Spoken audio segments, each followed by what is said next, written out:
Yo. Yeah, we're recording. Say again. We're recording. Am I? I am. Oh, okay. Cool. Right. So, Madison Beach. We had a sit down. We had another catch up with her, and it was very good. We always like seeing her. I wondered what you were going to use to describe it then. Like, epic. Epic. Yeah. It was cool, wasn't it? You know, Yeah. It was nice to have a chat with her. It was nice to have a catch up with her. Obviously, she is one of the ambassadors for Front, which is coming soon. Bear with us. But yeah, she's had loads of new stuff going on, hasn't she? She started a whole new kind of business / movement, I guess. The road has no beginning. Road has no beginning. Which when I first looked at that, I thought, oh, she had just invented this kind of brand and started selling clothes. And I didn't realise at first it was a journaling thing. So because when I first looked on it, I was like, oh, cool, yeah, she's got selling some, like people tend to do. But then when I discovered the journaling side of it, I was like, oh, this is awesome. Really cool. Really interesting to look at as well. I suppose we should shout out as well, the Road Has No Beginning has literally just launched some new apparel and accessories. Literally, I think it might have been today or yesterday. So if you haven't already, go check it out. I'm pretty sure there's a discount code of 20% off as well. And it, as someone who bought one of the t-shirts not too long ago, it's really good quality. Really as we discussed in the podcast. As we discussed in the podcast, So I won't be talk about it too much. But yeah, definitely go check it out. Help support. Get involved. Submit something if you want to submit it and see it featured. But yeah, it was great to catch up with her. She's also just started another Instagram for her kind of like street photography work. She's busy, and she's got some pretty exciting news. Yeah, should we leave that for the? So you'll have to just watch or listen to find out what that news is. It is always nice catching up with her. She's really talented. She's really genuine. We're super proud that she's going to be on Front when we launch and as an ambassador for us. Yeah. Cool. Go for it. Drum roll, please.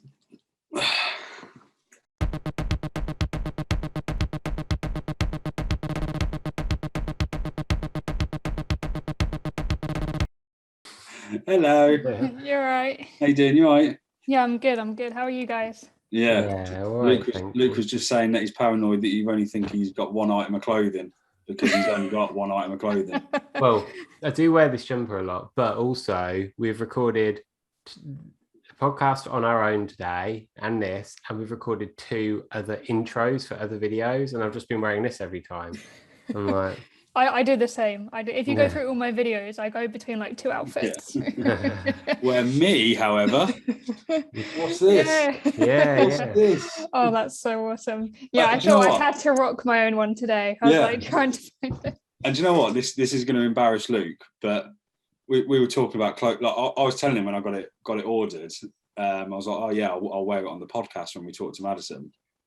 And Luke's a little bit funny because you were like, oh, I like soft clothes. Yeah. And I've said to him, I was like, it's really good quality. It's soft and it's a good quality t-shirt. So there you go. You'll have to put your order in now, mate. I have actually got it on my list, my birthday list, but I did say to Jamie, I was like, I'm quite sensitive. Is it nice and soft? Oh, I'll own that. It's all right. Like that's cool. There's actually new products coming this time next week. Oh, so really? if you hold off, we've got some new stuff, which is nice. Really thank you for sorting us out this, because honestly, new favourite t-shirt. It's awesome. But yeah, we'll deep dive into that in a bit. But yeah, how you been? What you been up to? Honestly, it's been manic. I started a new job, and then it's just been crazy, to be honest. Well, I remember seeing a video. I think it was a video or maybe a post that you did, saying that obviously you've started, the road has no beginning, and life's busy with work and traveling and stuff.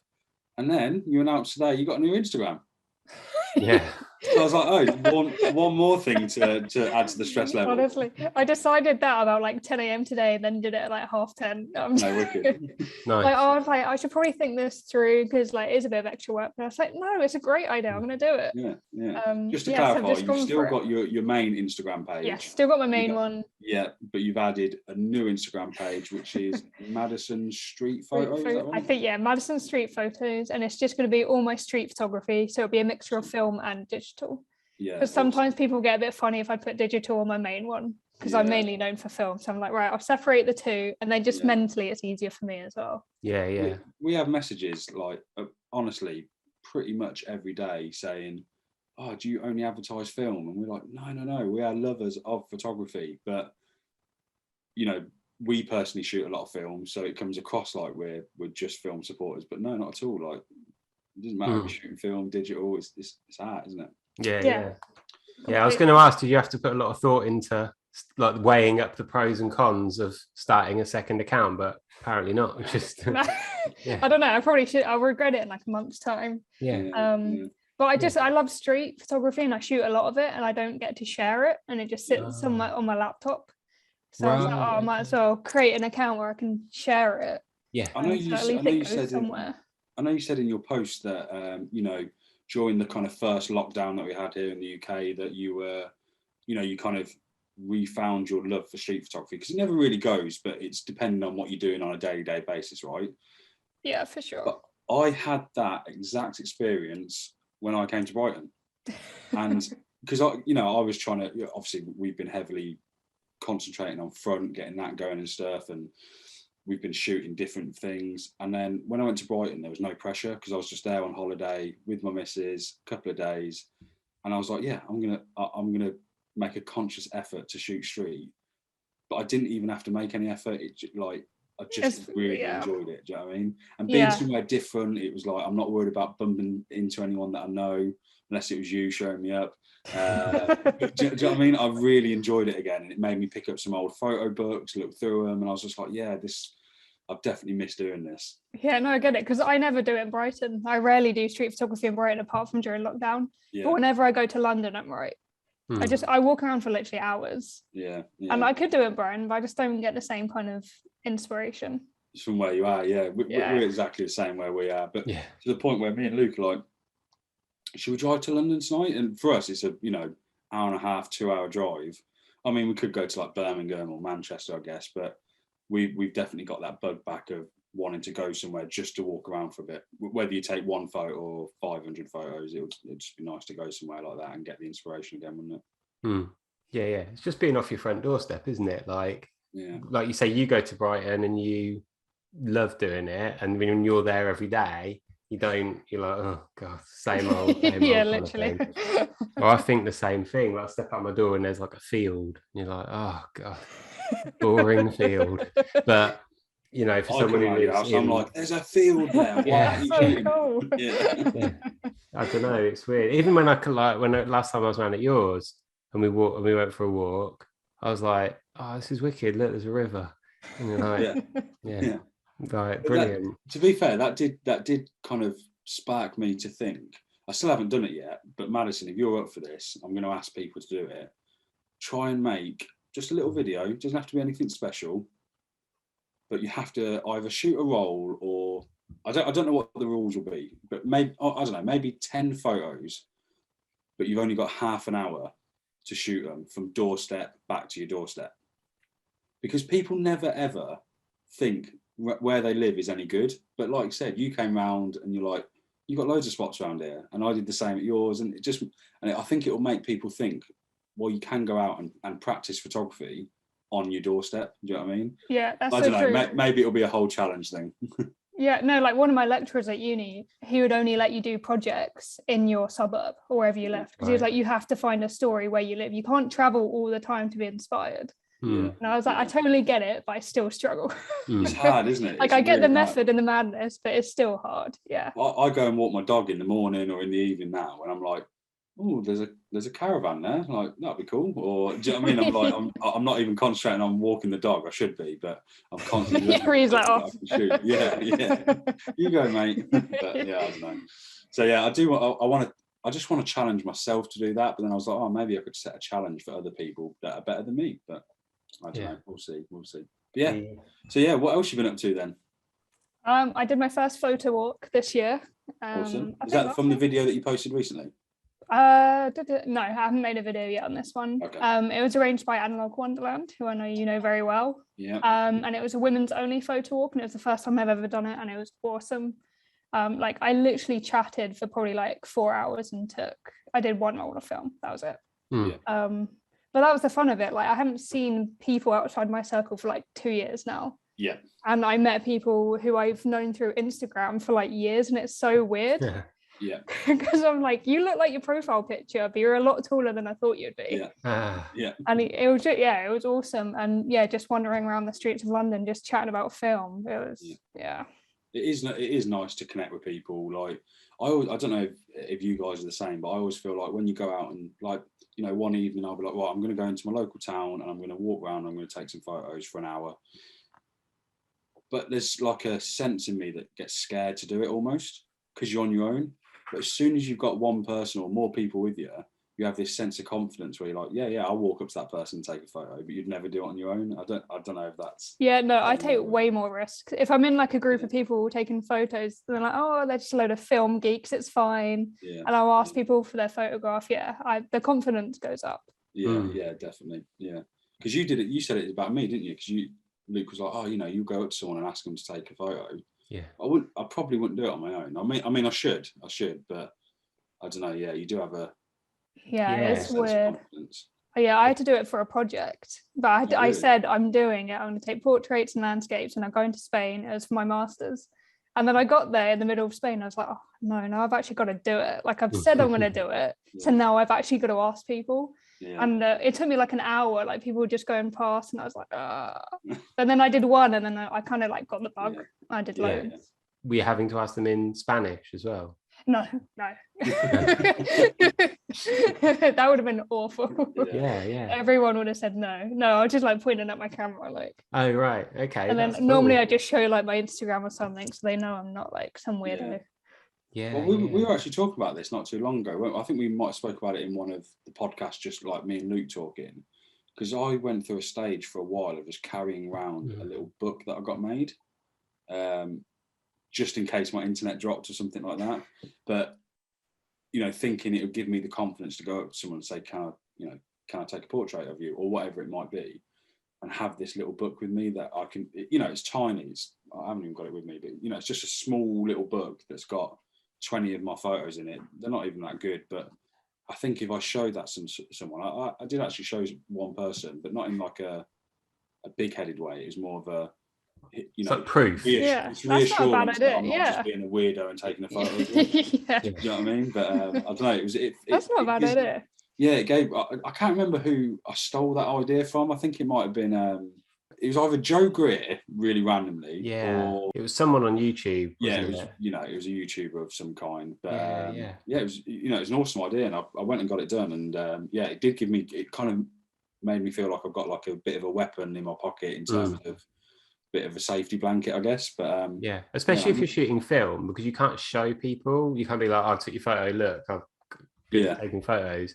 You're just like, bye. I prefer that. I hate it when you're doing digital and they're like, oh, can I see it? I'm like, oh, I feel nervous. Whereas film, I'm like, it will look good in post, it's fine. Like I can save it if it's crap. You did this photo walk then, and this was for was it the She Hearts film kind of movement, if you like, which I know that you've kind of been involved with, and so is Emma at Analog Wonderland. We've actually got her on the podcast in a couple of weeks. Oh, nice. Yeah. So she's lovely. She's absolutely lovely. Yeah. She. I mean, I've not actually met her face to face or over a video call yet, but she just seems really bubbly. Do you know what I mean? And really passionate about what she does. Yeah, completely. Yeah, and her work's really good as well.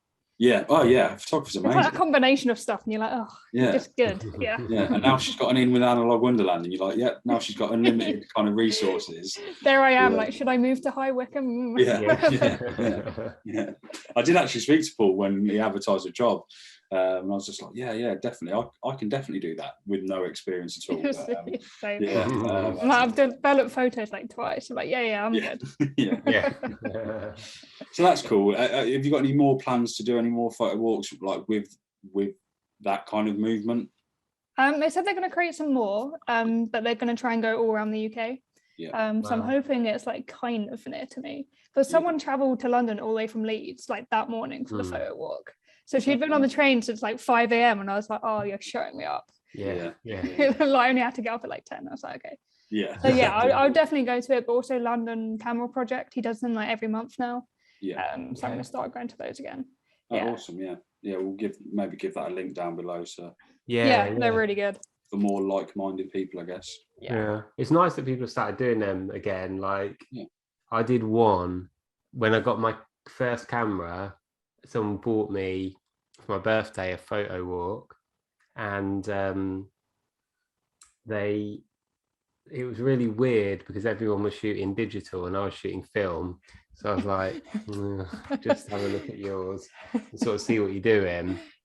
But also because the first camera I ever bought, like I've said this before, it was a Leica, but it was a really cheap Leica R. So it was like 200 quid or something. It wasn't like super fancy. But the person doing the walk was like, this is your first camera?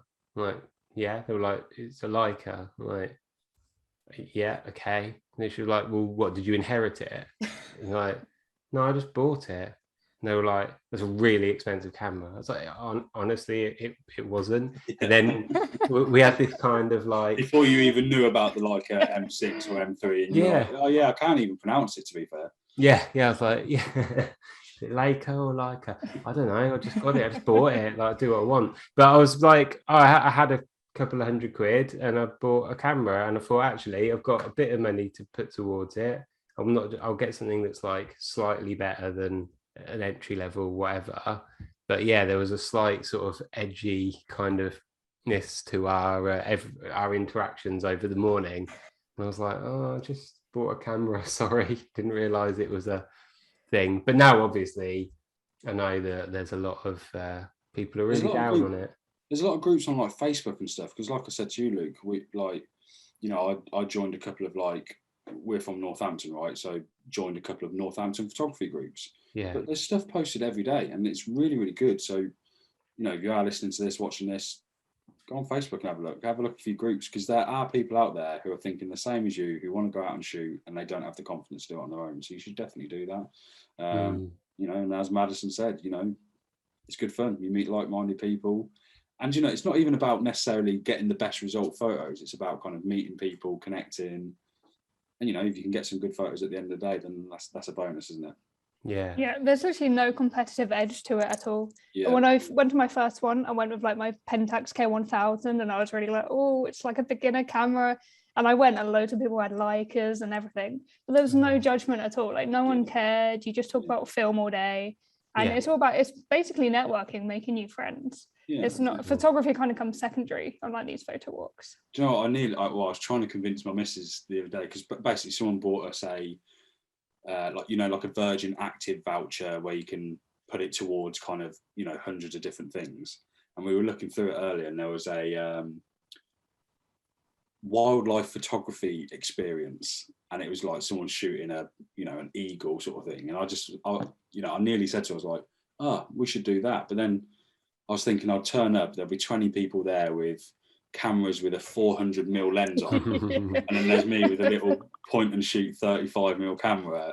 It just, I don't know, I can't see the results being that good. But I don't know. Yeah, there are things out there, aren't there, which is good. It's positive. Yeah, there are things, and like I'm actually moving to Belgium in January.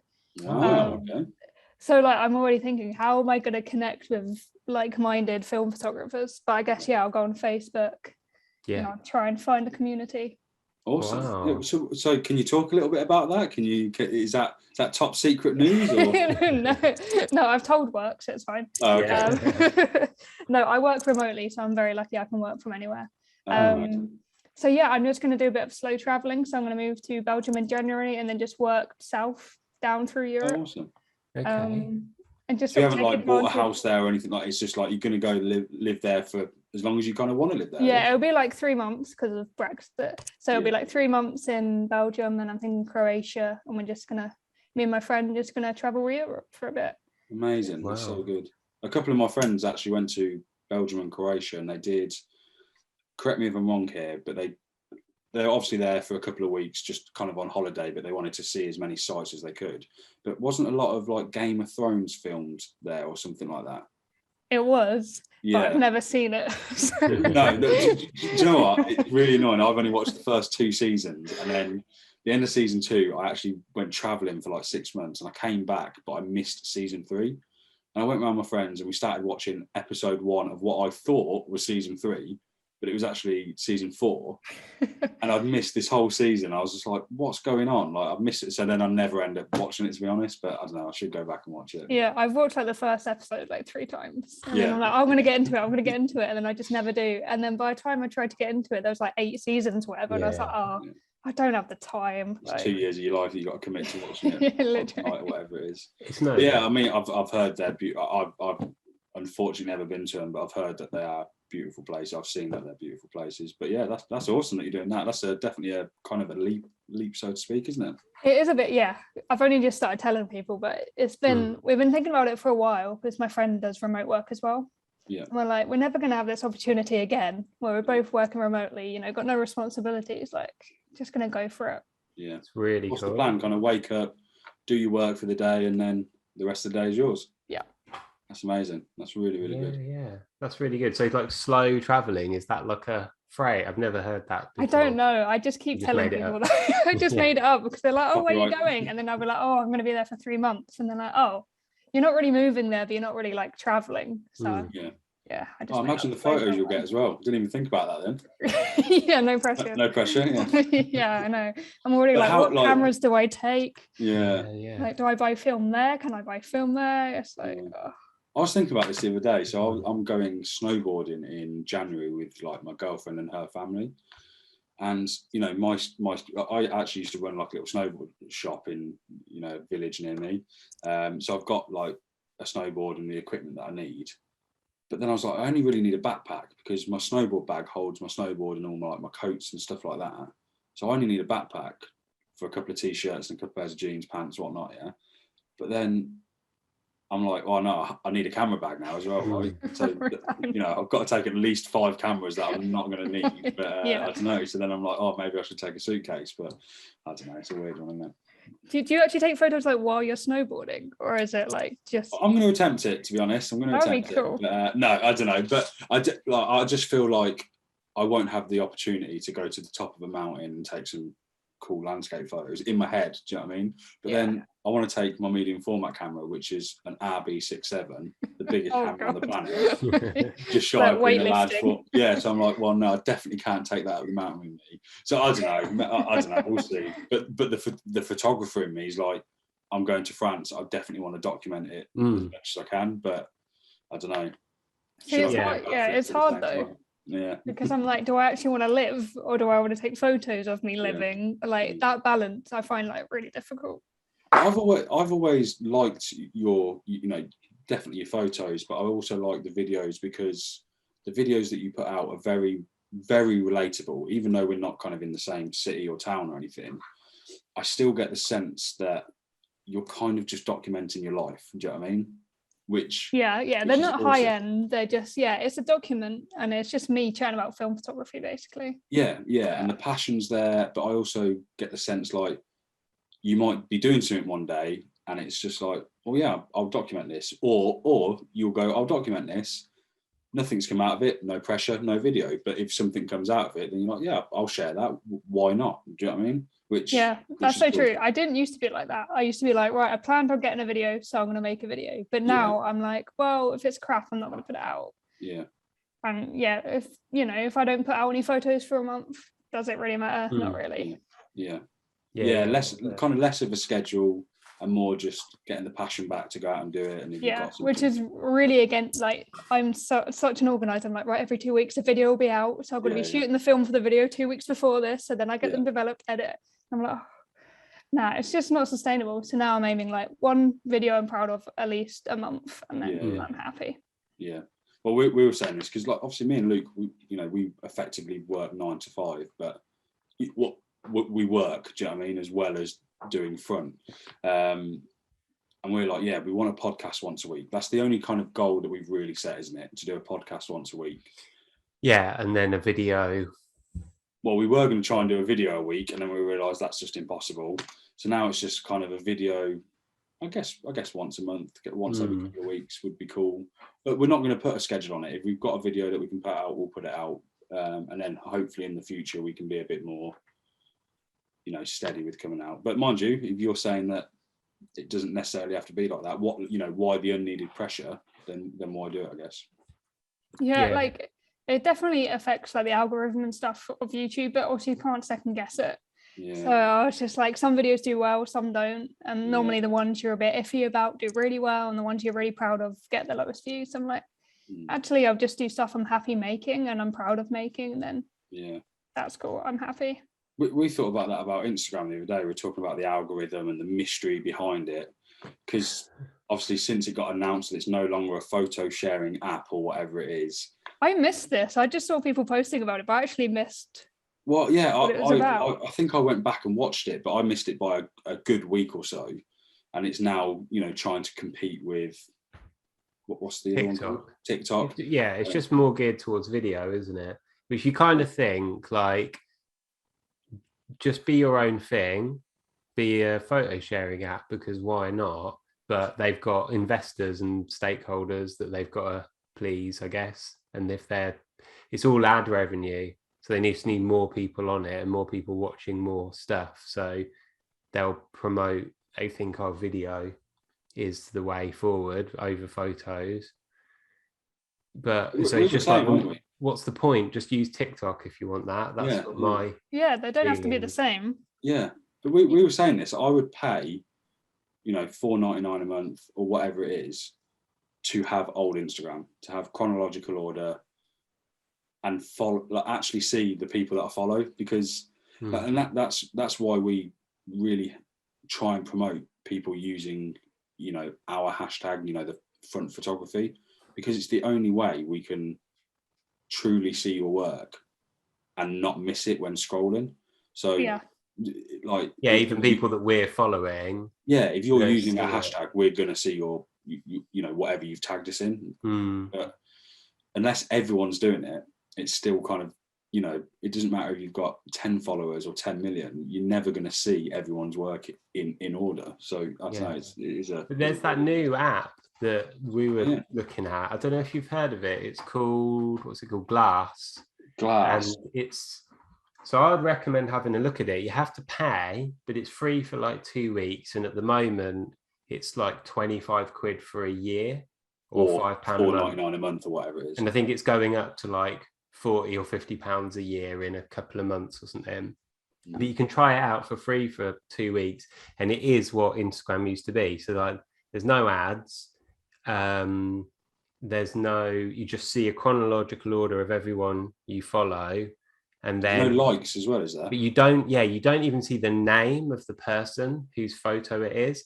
So on your feed, it's just a long line of photos, and when you tap on it, you can see the details of the person. Weirdly, it uploads like the EXIF data, and you currently can't remove that. So it tells you when you upload your photo, it will say I was taken on this camera with this lens at this shutter speed, but you can't remove. Does it do the same with analog photos? Well, you can't set that, because because it doesn't record that. So that's a bit of a weird one. So if you've like scanned it using a DSLR, it will say this photo was taken on a Canon at blah, blah, blah, and you can't remove that. So I'm sure they'll update that. But when you click on the photo, it just tells you the caption, and the only thing you can do is comment. And so it's kind of really geared towards more engaging. Yeah, you see a photo and you go, oh, I like it, and you tap it, and you see, oh, that was taken by so-and-so, which is quite nice. And also the compression isn't as much, so you can actually zoom into the photos to see more detail. Obviously compresses it a bit, but it's not as much as Instagram. So that's quite nice. And if it takes off, I'm well up for using that more than Instagram, just because it seems like a nicer experience. Luke's and also a sales agent for them, by the way, if you haven't guessed. Yeah, I'll send you a code. this is not a advertised video or anything like that. It's literally something that you found a couple of days ago, didn't you? Yeah, literally. I was reading about it on the Blographer. That's the name of a blog that looks better written down than said out loud. I know, yeah. For Blographer. But yeah, and they were sort of saying the same thing. I think it's been around for a little while, but they're just really starting to push it. But what was quite nice as well is, like, I went on it, I followed a load of people, and then I looked on it the other day and no one had posted anything. So I was like, I just didn't do anything, because so it's not like sucking up your time like Instagram always does. It was just, and it doesn't matter to them whether you use it for a minute a day or an hour or 2 hours a day, because you're paying to use it. So it's all like, they've got no investors and they've got no stakeholders or shareholders or anything like that. It's just like revenue from people using it. So I quite like that. And because me and Jamie kept saying to each other, I'd pay to use Instagram, or I'd pay to use something, I'm like, well, money where your mouth is then, really. Now it's here. If anyone listening to this knows of any other apps or websites that are along those lines, then let us know, because we would definitely be interested. We love Instagram, and we love the people that are supporting us, and I'm sure you're the same, Madison, same as YouTube, like nothing against it, but we want to see more of your work. Do you know what I mean? And that's, I don't know, it's hard, isn't it, to find that balance, I guess. Anyway, enough about all that. Tell us about The Road Has No Beginning. Yeah, this has been in the pipeline for quite a while. So basically it's a website which is a store and a adventure journals, and it's just focused all towards people who love photography, storytelling, painting, whatever, and travel. And so the aim is just to create a community of people who love those things. And am I right in saying that anyone can kind of submit a story or photos and whatever it might be? Yep, it's free, always will be free, and it's always an open call when you submit it. And we'll post it on our website, and you can include your socials on there, so we'll link to your Instagram. And it's just about making a community, and hopefully in the future I would love to host my own photo walks and stuff through The Road Has No Beginning and publish scenes. It's going to be hard for me to get to Belgium, but I'll do it. I'll do it for you. Might have to be a bit more local to the UK. But that's awesome. Yeah. It's really good. Like, I really think, like, there's not many things around like that unless you've kind of made it yourself and it's unknown, if you know what I mean. But I think it's, I was on the website. I've been on it a fair few times, and I've read some of the journals, and I was actually blown, because you've got a whole line of kind of merchandise and accessories as well, right? Yeah. There's loads. I went on there thinking there'll be a couple of t-shirts and a hoodie, or whatever it might be. You've got loads of stuff on there, which is awesome. Yeah, it started off with just a few designs, and then I got in touch with an old school friend who's an amazing artist on Instagram. She does journaling and stuff, and we just got talking, and then she just kept producing design after design. Like, literally, these are the first hand-drawn ones on my wall. Oh, and I was like, oh, I love that. Oh, I love that. Oh, I love that. And it just grew into this big collection. And it's growing as well next week, which is really cool. Amazing. But this is just the beginning. I'm sort of like finding my feet with it all. I've learned a lot, and it took way longer than I thought. But I just want to build on it. And if you buy anything, there's a tip thing at the checkout, and any money tipped all goes into a community fund like Analog Wonderland, and it will go towards a charity voted for on Instagram. Amazing. So I want to try and give back as much as possible, because it is just a passion project for me. That's really good. Like, well, we probably wouldn't be sat here talking to you if it wasn't for Analog Wonderland doing the same. And we were very fortunate enough to, or lucky enough, whatever you want to call it, to be one of those winners of the community fund. I was so glad when I saw you guys pop up, and I was like, oh. Yeah, like, we so were well deserved. We were so hyped, and it couldn't have been a more perfect time for us, because the somewhat rules and regulations of it were that you've got to have an idea, you've got to show us how you'd kind of spend the money, and it can't be something that's already running. And we were like, we've got an idea. Yeah. We haven't started it yet, and we can definitely tell you how we can spend the money to help. That's not hard. It just worked. It worked out perfect. And but yeah, I can definitely sympathise in terms of how much work and how much time stuff takes, because we still haven't launched our website. So the website is the bane of my life. oh god, yeah. I don't even know about the website. That's more Luke and our other partner. But I built it and I was like, okay, I'm happy with it, I'm happy. And then I sent it to my friend, like a little preview, and she's like, have you tried it on your mobile? And I was like, oh no. Got it up on my mobile and it was like all squee whiff all over the place. And I was like, back to the drawing board. And that's the thing, because you're desperate to get it out and show the world, sort of thing. But if it doesn't look right, no one's going to go on it.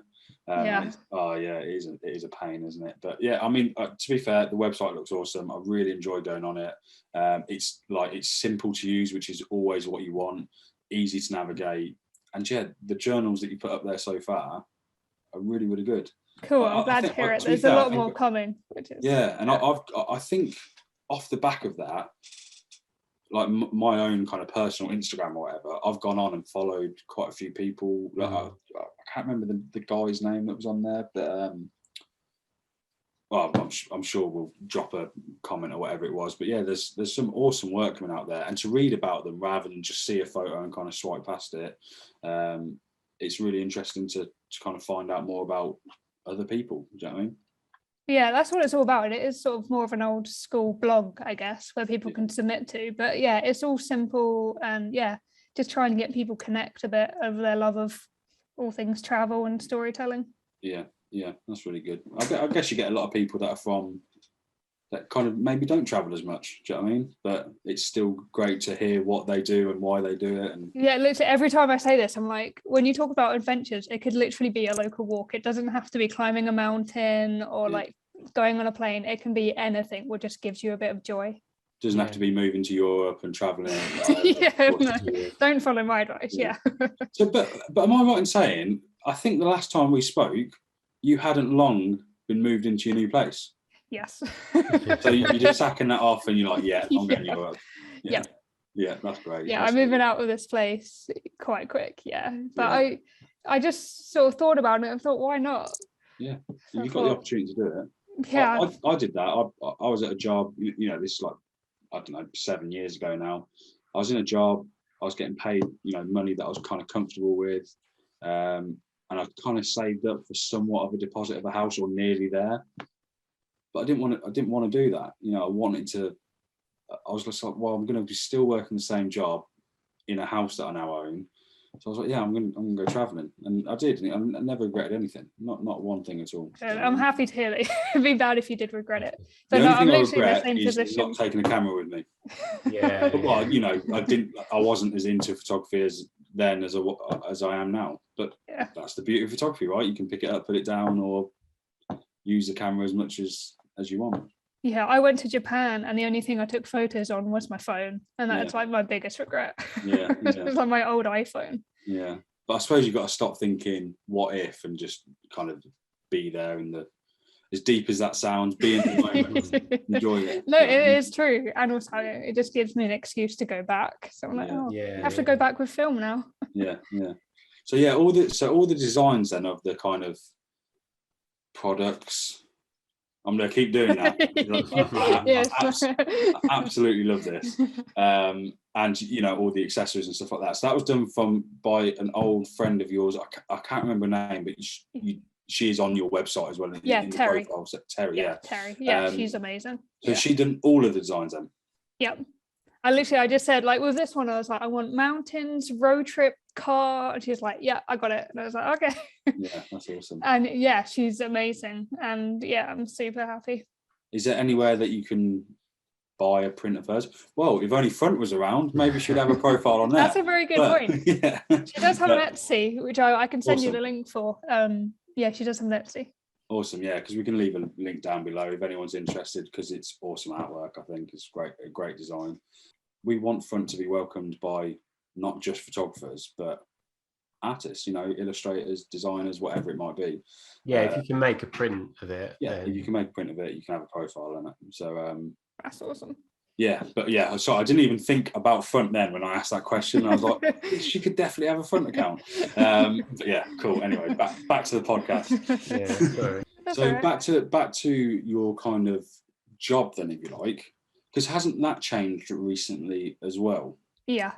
So I've got a new job. So what is it? Can you talk about that? Are you allowed to talk about that now? Yeah. I just work for a startup company. They're based in the Netherlands, which is why it's remote. And they encourage you to travel, which is awesome. So a lot of my job also involves travel, which is why my YouTube is sort of like slowing up a bit as well, because it's just so hard to balance. That's cool. So you're doing photography for them, is that right? Yeah, I'm doing a bit of everything. My role is like a coordinator, but I work with photographers. Digital photographers, yeah.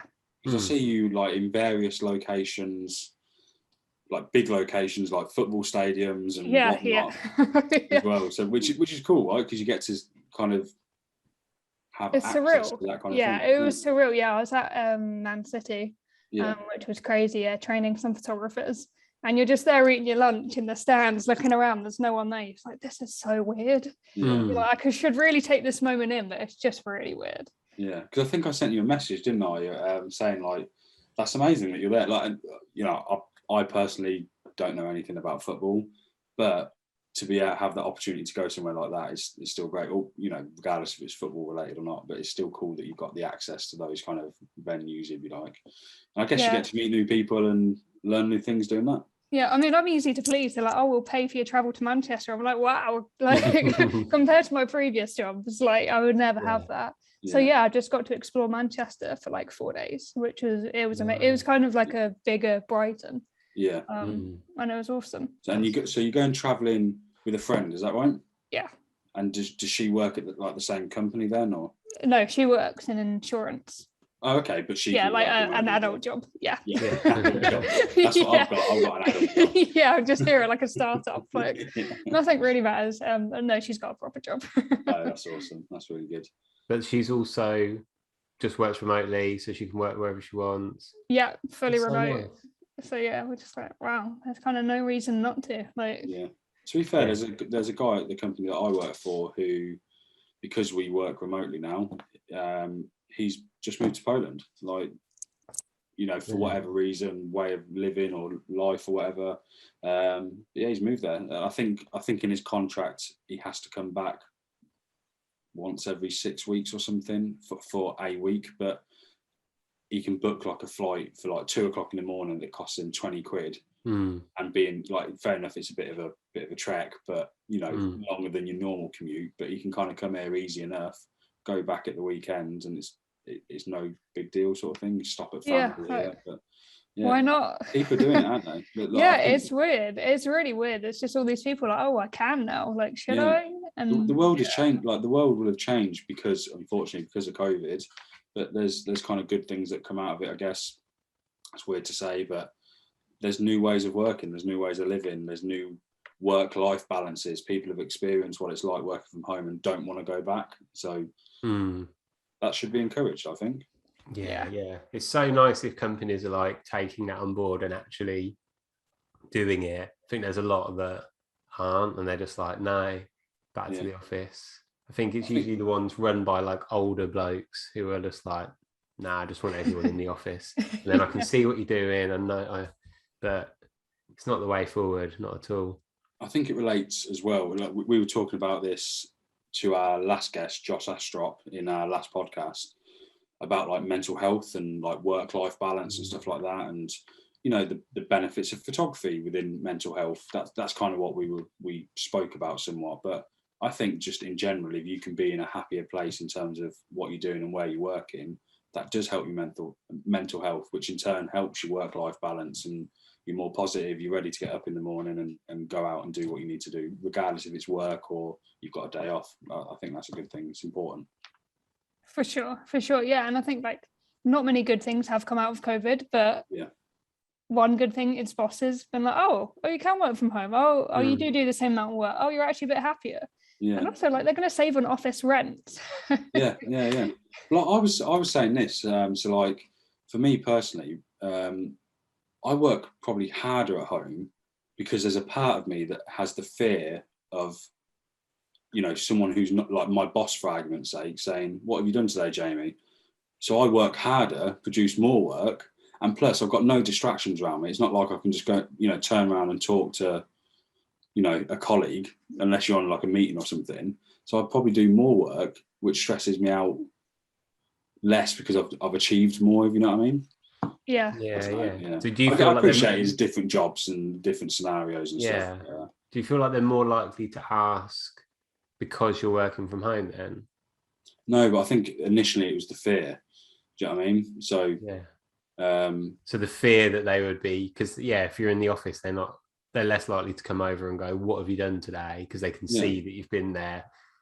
Well, again, it depends on the job you've got, but the job that I've got, I'm doing my own work all day. It's not like I'm working with 6 other people doing the same and one person produces more work at the end. It can't be judged. Like I do my own work, so I kind of can't be judged. But at the same time, if I've got nothing to show, then they're going to be like, "What are you doing?" So therefore, I produce as much work as I can, working hard. There's a fine line, because it's, as you know, it's been stressing me out. So I don't know, but I quite enjoy working remotely. I don't mind working from home on my own because I still feel motivated. But some people might not, and they want to be around people, which I totally get. And for that reason, they should go back into office environments or wherever they might work. But yeah, like you were saying, it proves that business can still be done remotely, or whether you're sitting in a building, whatever it is. So I don't know. It's working out what's best for you, isn't it? But having the option's good. Yeah, for sure. It's so hard though. Like, I really wanted a remote job just for the flexibility, and I was working night shifts before this one, where it's just like the aim of the game was just to stay awake. Like, it was so mind-numbing. It was 12 hours, like 8 p.m. to 8 a.m. just so boring, and I had like 5 tasks to tick off all night. So I used to just like spread them out just to give myself something to do. But now, like, the work is infinite. Like, it just carries on. And when I first started, you're so eager to please. I was doing way over my normal hours because I was like, I want to do as much as possible. But now I'm like, I've got my little desk set up. I'm like, when I'm here, I'm working. When I'm there, I'm at home. You have to have those separate areas. And you need to stand up and get away from your desk, whether it be walk around your block or just go make a cup of tea or whatever it might be. Do you know what I mean? Like, you need that time away from your desk, wherever you work in, because you'd be encouraged to do it in an office, or you should be encouraged to do it in an office environment.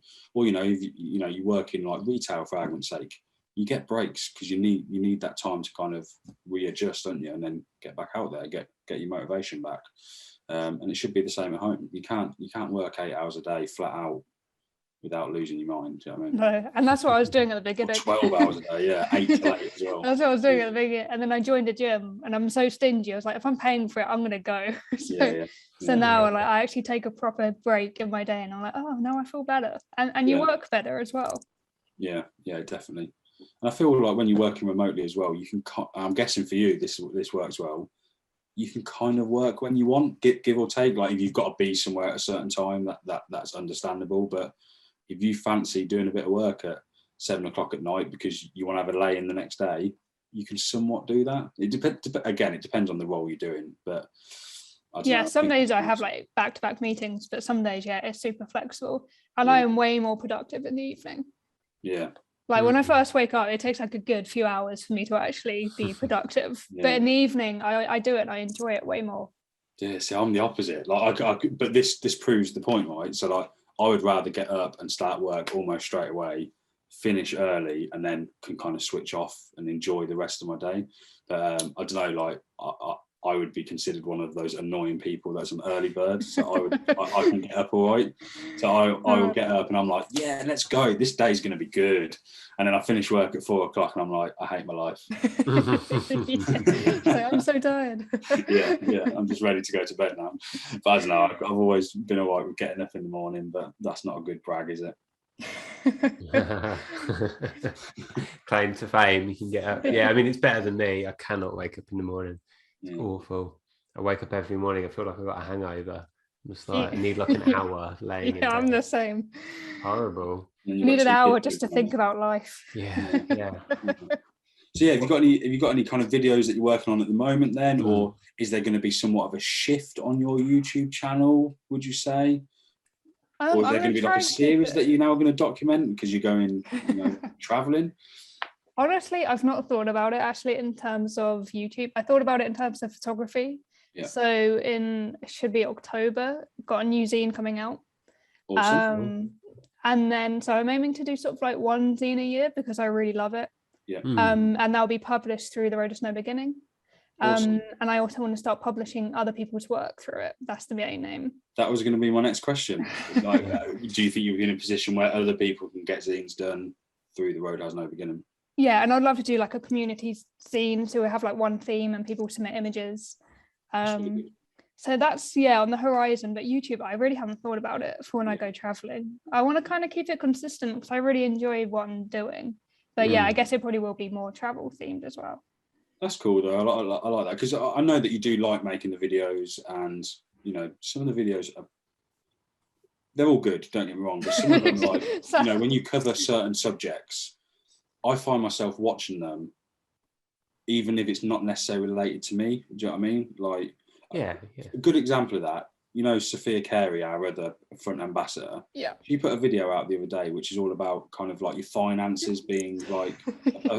I watched the whole thing, and at the end of it, I was like, I know exactly what to do. I'm not a professional photographer, do you know what I mean? But I still enjoyed watching the video. It's an amazing yours. series. Like when you review certain films or when you review certain cameras, I'm like, well, I'm going to go buy one now. When you're like, oh, I bought it in a charity shop for $3.99. I'm like, well, now I've got to go on eBay and pay 45 quid for it. Yeah. No, so I think his name's Zane. He does YouTube videos as well, photography. And he's delved into like photography and crypto and NFTs. And like, I don't deal with any of that, but I still watch it. And I'm like, that's so interesting. And I know all about it, but I don't do it.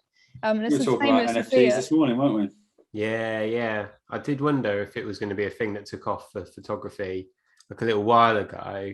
And it does seem quite an interesting sort of proposition, how it will develop over the next few months and years. I don't really know, but I do like the idea of it. It seems to be putting like a bit more control in the hands of the artists and stuff like that. So it's quite interesting. There's that balance, isn't there? Because I was actually talking to one of my friends at the weekend, really good friend of mine. He was absolutely paralytically drunk, but he really supports me like with what I'm trying to build with Front. And he was like, NFT, mate, NFT, that's what you need to do. That's what you need to do. And he spoke to me for about an hour about it. And then, I kind of deep dived into it a little bit and stuff like that. But the balance that we've got is that we want, like with what we're doing with Front, we want it to be holding that artwork in your hand. Do you know what I mean? That, there'll be other avenues that we go down, but for the launch, we want photographers to be able to be rewarded by printing their work. And then they can sell it as well, and earn a decent amount of money in their own pocket, not just like here's 2p for selling it. Literally. It used to be me. Yeah. So there is a fine line and a balance to kind of weigh out, so to speak, because there is no better feeling than holding a print in your hand or looking through a zine or a photo book. You do absorb the artwork a lot more, I think, which is important, isn't it? Yeah, for sure. And it just gives it a life beyond Instagram. It's just like, yeah, exactly. Do you find that, and the only reason I'm going to ask this is because I said to Luke earlier, I actually went out for again a dog walk, story of my life, and I took and basically I was walking along this train track, but there was like a steam train that was going on, and there was kids on it, afternoon tea kind of deal. I'm just walking past it, and I took a photo of one of the kids like hanging out the window, and to me I was like, that is the best photo I've ever taken, because it's relatable in the photography world, I guess. And I deliberately shot in black and white, and it had this awesome. So I've uploaded it now just to my iPad so I can have a look at it. But me right now, I'm like, that's the best photo I've ever taken. But I might look at that in 2 weeks and go, what was I on about? And I deliberately hold off on posting new stuff, because it's so easy to be like, I love this, because it's so fresh in your head. But when you sit on work for a while, it gives you a new lease of life when you look at it again, and you might honestly think that's not that great, or you might go, well, I'm actually really pleased with that. I've managed to kind of forget about it, and now I'm looking at it again and I enjoy it. Do you find the same with some of your work? Yeah, it's funny actually with like the photo walks, everyone is so eager to get it developed and share it because you're like, oh, I want to show you. So with them, like I think everyone on the photo walk got them developed, edit and uploaded them to Instagram within literally like 2-3 days. Yeah. And then there's no like second guessing, there's no really thinking about it. It's kind of frivolous. You're just like, yeah, I did this one, this one, this one. But now I'm looking at them, I'm like, oh, I could have taken more time, like with my scanning with them, but you just want to get them out there and like share them. Yeah. But generally, yeah, like I take ages to post stuff. Yeah. Yeah. Especially if you're making a zine now that's, 4 years old worth of work. That's great though, because you will personally cherish that zine more than anyone, right? Because it's documenting the time, an awesome time in your life. But people that like your work are going to be like, hell yeah, I want to hold that in my hand. Like, and then you, again, going back to the word absorb, but you are absorbing more of it, aren't you? It's not just a quick flip through now. Yeah, I hope not. Yeah, I mainly make them for myself, to be fair, but it's just an added bonus. Like, if other people love it, then I love it. Yeah. But I try to take that pressure off. Yeah. I'm like, oh, it's fine. If no one wants one, I like it. It's fine. Yeah. Yeah, that's cool. Are you going to kind of like name the book or anything, or the zine, should I say? I think it's going to be called Netrokona, which is the district where I lived in Bangladesh. Nice. Yeah, that's cool. Yeah, it was literally the best time of my life. I was there during the floodings, the Southeast Asia floodings. Oh, okay. So a lot of my work was with that, but like none of my photography is any of that. It's just like documenting like the people and the landscapes. So it is like, it's amazing, and I had no idea before I went to Bangladesh like how incredible it is. I was like, I don't want to show like the destruction of a flood. Like people know what that is. The place is amazing. Yeah, but that's it. If you document something, again, going back to why I like some of your videos, it's because it's clearly through the eyes of you, and it's not like you've gone, oh, I'm going to go to London today, so I'm going to take photos of the Shard for argument's sake. Do you know what I mean? It's no, I'm going to document what I see and how I see it, which I think is important for all photographers to do, because sometimes it's nice to go out and practice the art of photography, to get used to the camera or whatever it might be, the lens that you're using. But photography should always be personal to what you like, and then you would always look at that with more enjoyment, because then you're like, why did that person take that photo or see that? And it makes it, I don't know, I think it's more, it comes out in the photos more. It's more than just a pretty photo. Yeah, it's kind of weirdly intentional, because I did go through a weird phase where I was watching a lot of YouTube, and then I was like taking a picture of like a classic car or something. I'm like, I don't know anything about cars. I get why people photograph them, but I don't understand it. And I'm like, am I doing this because I want to, or because I saw Willem do it? Like, well, really, what's the point in like wasting a frame on something I don't really care about? We were talking about this the other day. We were talking about the good old Portra 400, right? And when you watch YouTube videos or photographers, you see, like I recently bought what's the book called? It's Jason Lee's latest book, and it's all shot in black and white, and it's like of these beautiful kind of landscapes in Texas. But my photos are never going to look like that because I don't live in Texas. And it's the same, and I see these reviews of Portra 400, and I love Portra 400, don't get me wrong, but I don't live in California where there's gold hour 24 hours a day, it feels like. Do you know what I mean? And I'm just like, I don't look like I live in a country where it's cloudy 95% of the time. So I was like, and then it makes me think like I just need to shoot with what I want to shoot for the reasons that matter what anyone else thinks, and then hopefully that comes out in my images more. But I didn't realize that photographing cars was such a thing until not quite recently, like just random cars that people see on the street, shooting them on film, or the shot through the into the interior kind of thing. But there's an Instagram account called Analog Repeat. Don't know exactly what the @ name is, analog.repeat or whatever, but it's worth following.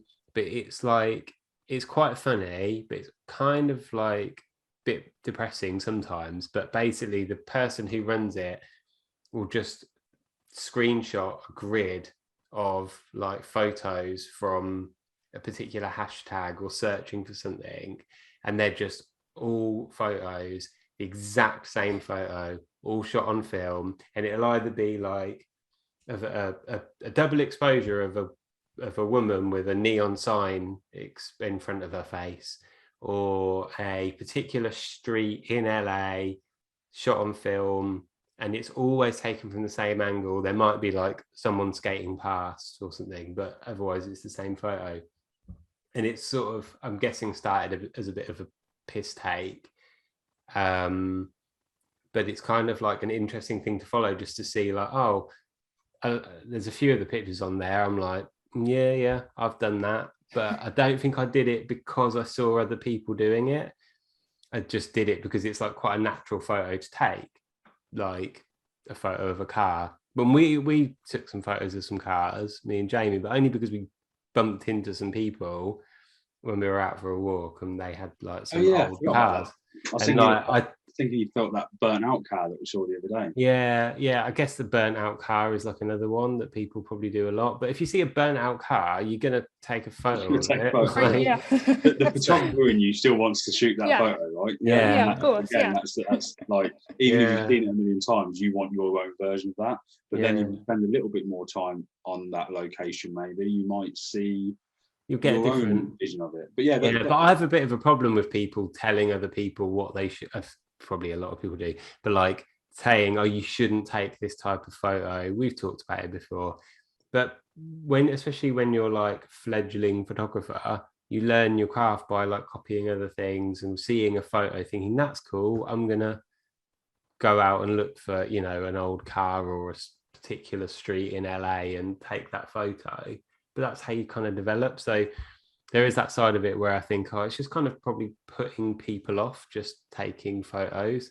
But then it's like you are just wasting film. Like there's a whole like cost and an environmental cost to it, and I suppose as well, which is kind of fair enough. But it's worth having a look at it because it's quite like eye-opening. In like one or two of the things I was like, yeah, I've done all of those. Brilliant. Yeah, I'll be like, yep. Yeah. Right, I'm sticking with the name Desert Island Analog. So you're only allowed to pick one. You've got to pick one camera, one lens, and one film stock you can only use for the rest of your life. What would you pick? Honestly, I'm very much my favorite camera is the last camera I shot with and enjoyed. Mm. So at the moment it'll be my trip. Okay. I've fallen back in love with my trip. Which is like a fixed 40mm lens, is it? Yep, fixed lens.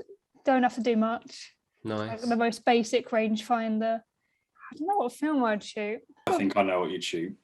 I'd have a guess, but I don't know. Probably going to be stereotypically Lomo 800. Nice. I wasn't going to guess that.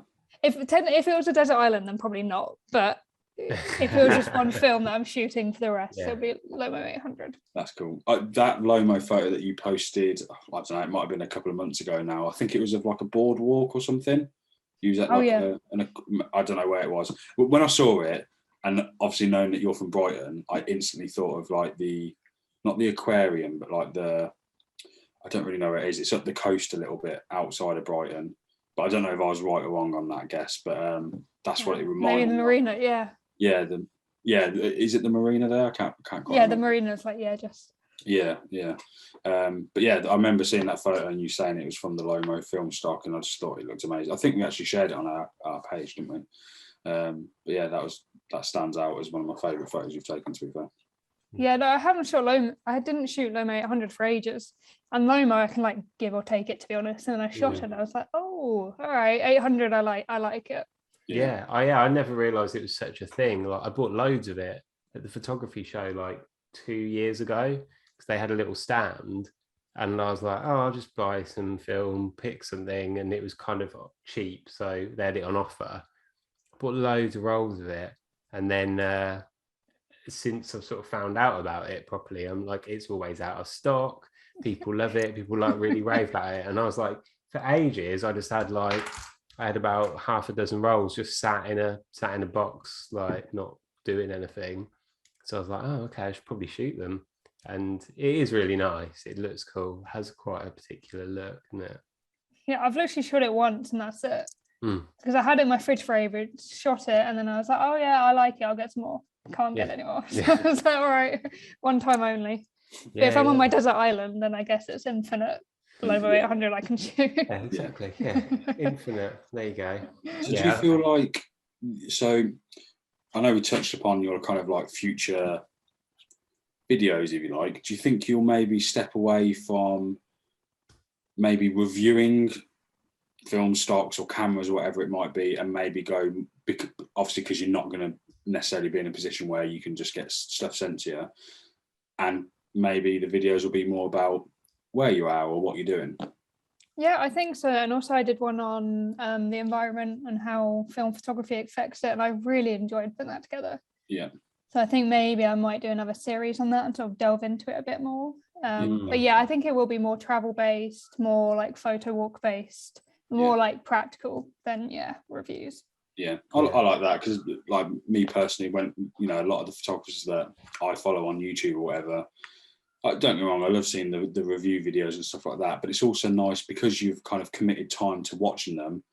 You kind of want to know a little bit more about them, not necessarily like their personal details or anything. I'm not asking for their island or anything, but you know what I mean? Like, it's nice to see them just shoot sometimes and just, kind of step into their shoes a little bit, rather than, not every video that's put out has to be, a lesson, so to speak, if you know what I mean. It's nice having that balance, but that's cool. I spoke to Jo and Michelle about it on her podcast. And we were talking about like skateboarding stuff and how you watch the skateboard videos and then you go out and skate, like not me but her. And I was like, I'm the same, like you watch people doing the photo walks on YouTube and then you're like, oh, I've got the itch now, I want to go out and do it. So like I don't really get that with camera reviews. Like I will look for a particular review if I'm thinking about getting that camera or I'm interested, but I wouldn't just watch it. It is finding that kind of balance again, isn't it, with it, because it's nice. But the video that we put out from Brighton, I was using a new camera, which was my Fujifilm camera, but I didn't want it to be necessarily about that. I wanted it to be more of, here's what I got up to in Brighton, but not kind of like a vlog, but more of I went there to take street photography photos. So it was more about the photos I took, not a review of the camera, so to speak. I love those images. But also people can make your own mind up. You can see what you've got with that camera. Like it's a very personal thing. Like if you like a camera or not, just because someone on YouTube likes it doesn't necessarily mean that you're going to like it. 100%. I couldn't agree with that more. Like that Brighton video you did, Jamie, if you hadn't put, this is the camera I used, first thing people say is like, oh, I love those images, what camera did you use? And it's like, it's that old thing of like, oh, I can recreate a similar type of thing if I only had this one bit of kit, if I only had a different camera. I feel like I was inspired before we knew each other, Madison. I was inspired by your videos just to go to a charity shop and see what's available. And I've got it here. My little Pentax PC 550. It must have cost me about £4. It is my go-to carry camera now. I will pick that goes with me everywhere. I love it, and I think the more I kind of educate myself on in photography, you don't have to have the best camera, the best quality images and stuff, because it's what I like, and if I like shooting that camera, I'm more likely to like the results, even though they're not, even if it's digital, the cleanest photos or the best quality or the best photo, it's what I enjoy, and I love that camera. It's my kind of day-to-day carry analog camera, I guess. But I'm super passionate about it, like encouraging people. It can be a thrift shop camera, it can be £5.99, could be £200. It really doesn't matter. And like everyone, I'd love to shoot a Mamiya Leica every day, but it really doesn't matter. Like I get the same amount of joy, I just get different output, but it doesn't matter. And I think with YouTube there's a risk of it becoming almost elitist when people are watching all these people shooting the same cameras, and it's like, it doesn't matter, you don't have to break that barrier to be like them. But then on the other side of it as well, you get like these kind of Leica purists who will almost actively try and put people off, saying like, I know you're not at the Leica level yet, Yeah, you're not ready for like yeah. You shouldn't get You're probably right.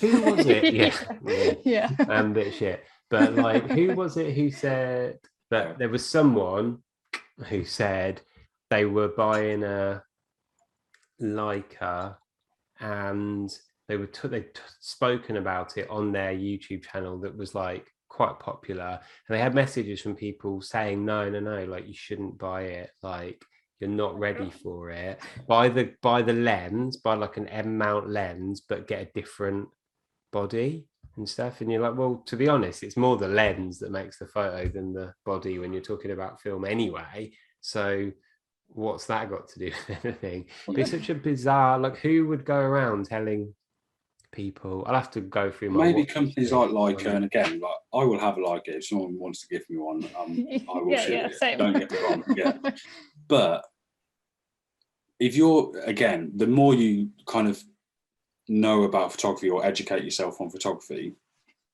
as you said, you find what works for you and what you enjoy shooting.